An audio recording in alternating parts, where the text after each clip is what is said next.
For the past week, I've been grinding Fortnite trying to fix my fighting, because my goal is to reach the level of an FNCS Grand Finals fighter by the end of the season.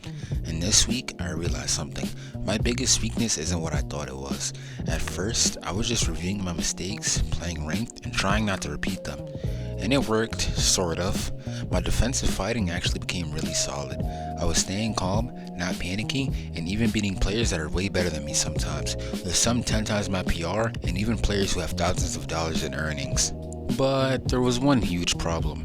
My aggressive fighting is terrible. I struggle to close fights, and even worse, I take way too long to finish them.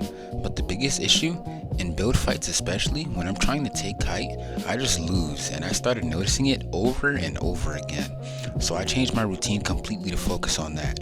I still do aim training, but I cut it down to 15 minutes. My aim is already pretty good, and it's definitely not my weak point. What I actually need right now is better aggressive fighting and better player tracking. Player tracking is everything. Knowing where your opponent is, what they're doing, and what they're not looking at, that's how you end fights faster. So I built my whole routine around that. First, I used the mechanics training routine from a pro coach, Destiny Jesus. One problem I noticed is that it looked really stiff. When you watch top controller players, they're super smooth with perfect crosshair placement. I'm way too flicky, and after focusing this for a couple of days last week, I started seeing improvement. Then comes 1v1s. I decided to do about an hour total.